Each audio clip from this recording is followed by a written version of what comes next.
space is a place for us. Real people with real issues. Discussing real topics. Black space. A safe space for our community. Of African American women considered influential in the Democratic Party today? Michelle. Stacey Abrams, top of the list. Michelle, Stacey. Obama, yeah. I would say, I don't necessarily know if she's influential. She should be. Harris should be. Kamala. She was definitely a forced hire in my opinion, but we'll talk about that. Oh, you consider a forced hire? Okay, we're gonna make a little note of that. Forced hire. Okay. Who else? Val Demings, Latasha Brown. I don't know if Val's that big of a national.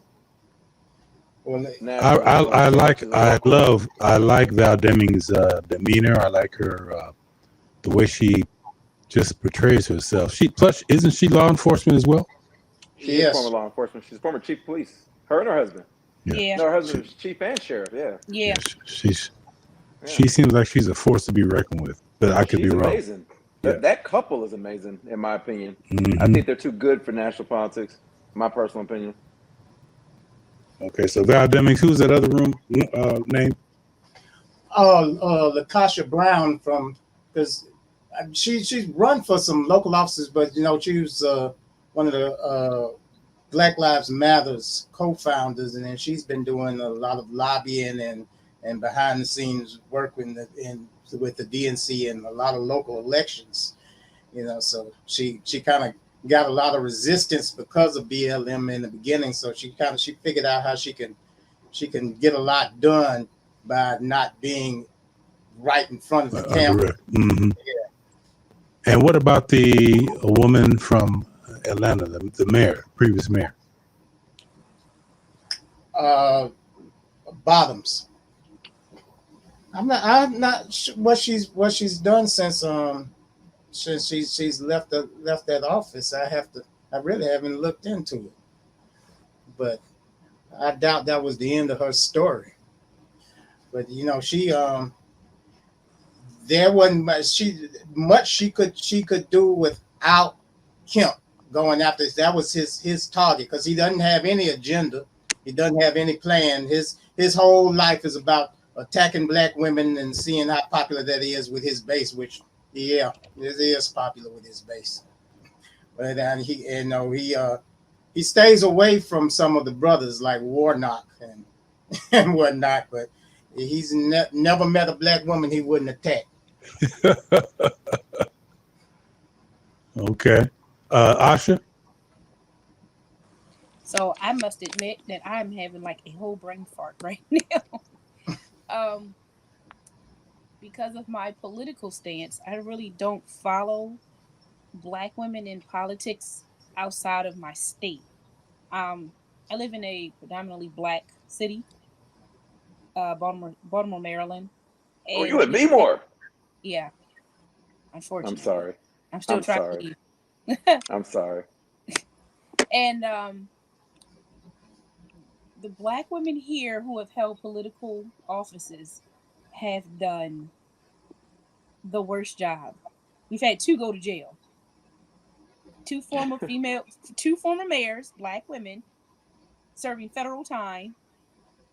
We had one that started a riot, a mayor, Black female. So not a good track record here. Do you know Isn't the that name? Baltimore politics? Yeah. Who are the? I don't believe in blaming. Who are the names of those? Have Catherine Pugh, Stephanie Rawlins Blake, and Sheila Dixon. Sheila Dixon. Mm-hmm. So Catherine Pugh and Sheila Dixon both served federal time.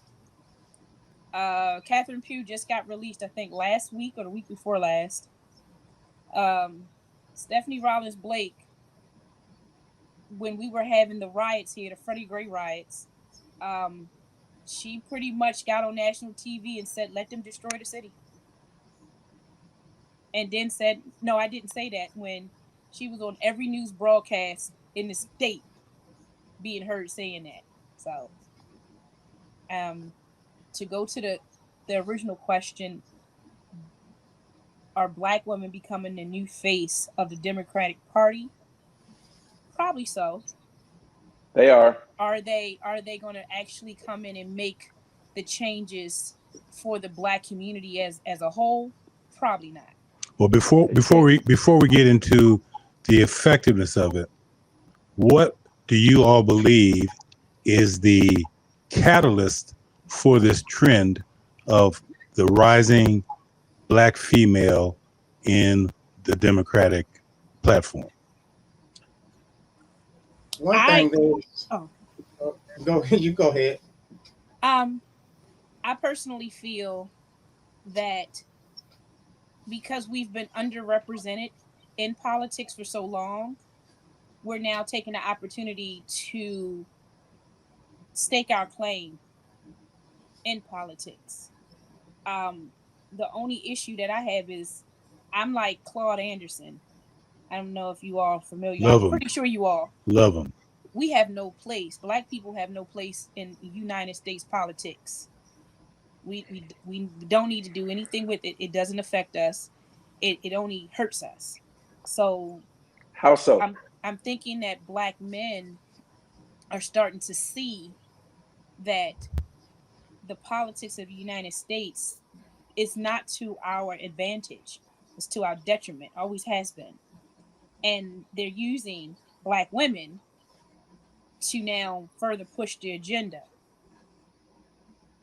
And I personally haven't seen, like you talked about Kamala Harris.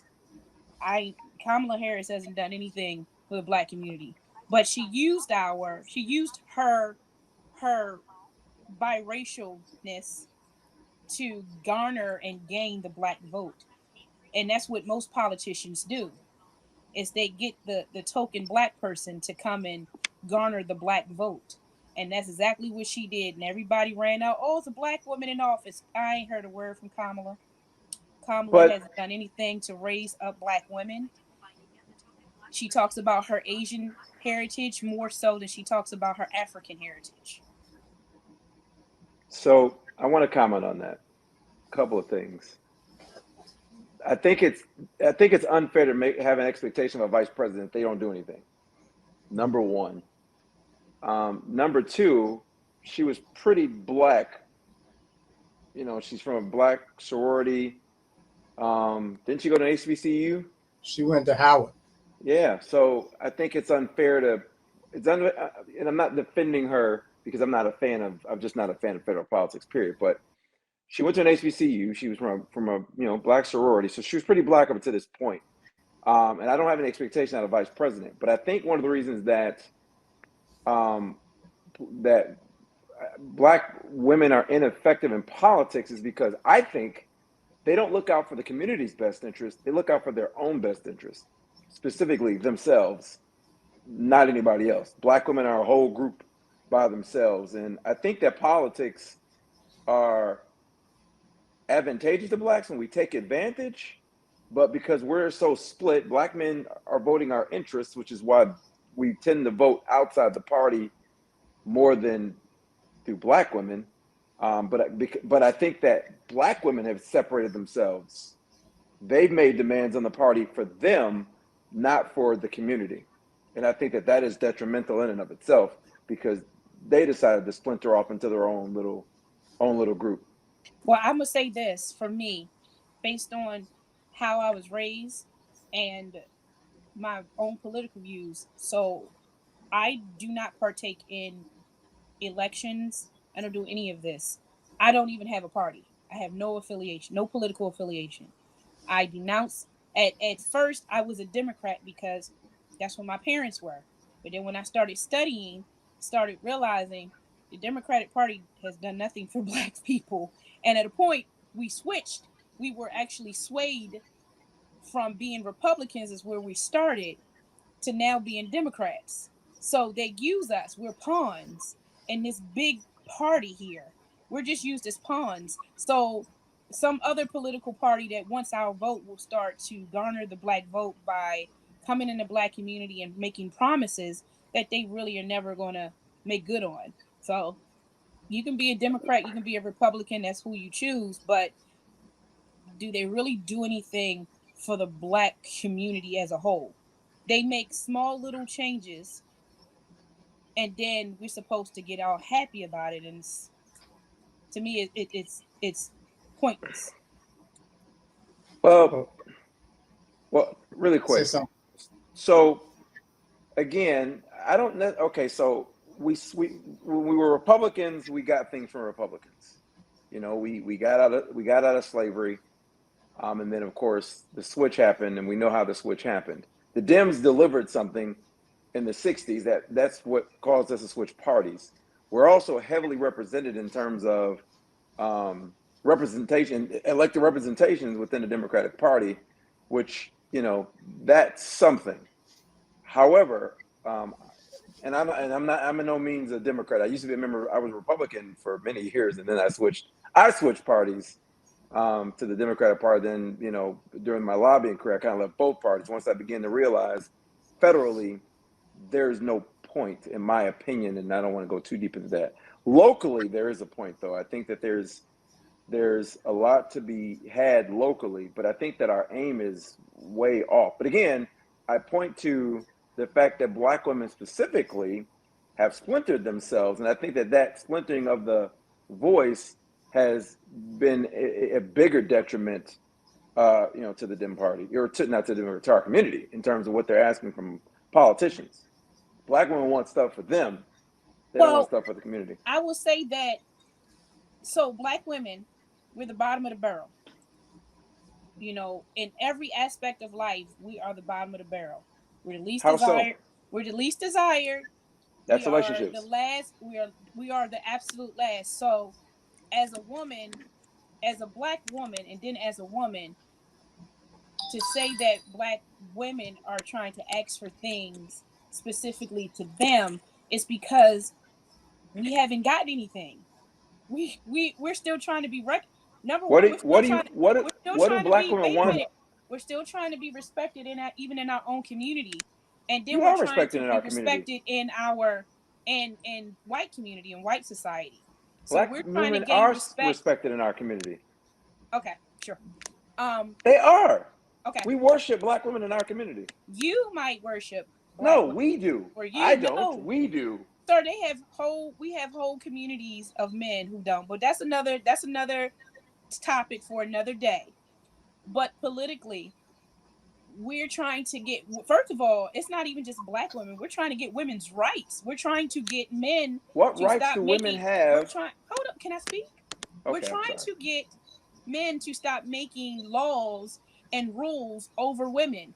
You can't make rules and laws over our bodies, over our reproductive rights, over how we dress, how we look, how we do our day to day. Well, if you don't vote and you don't engage and you're not at the table, you can't complain about what they do. Now, I mean, that's for sure, because all of that is part of the political process. If you disengage from the political process, then you come back and say, well, they voted to do this. Yeah, they did. Well, see, and that's absolutely. I'm just saying about why the question is, why are Black women now trying to have a seat at the table? And Penny said that Black women are trying to get stuff specifically for them and no one else. And that's not true. However, I don't complain about politics because I don't want to be involved with the politics because it doesn't benefit. We can go and ask and beg and do whatever we want, and they give us pittance. And we take those pittance and make a big deal about it. And that's my personal opinion. I'm not saying that is the truth or fact, but that is my personal feelings. Well, first, let me clean up history a little bit. Black people never were Republicans, then changed parties. Those aren't the same party. That party switched. The Republican Party is not the same party as today. That was you had Jeffersonian Democratic parties, and you had the Republican Party was not a conservative party. It was a liberal party. When you had the Southern strategy and the Dixiecrats, that's when you have a shift. But you have an entire shift of Republicans went to this side of the floor, Democrats went there. They are only the same in name. So Penny's got a pretty hardline view about just the quality of the African American woman in the Democratic Party, and you're saying they're pretty much out for themselves, not necessarily out for the community. Exactly. And then Asha is like, hey, first of all, politics doesn't even make sense for our community. Going along with the guru of our community, Dr. Claude Anderson, we get no respect as a racial demographic in general. And then to add that extra layer, the African American woman, the woman in general, is getting no respect from the male politicians, as evidenced by this recent ruling behavior on abortion.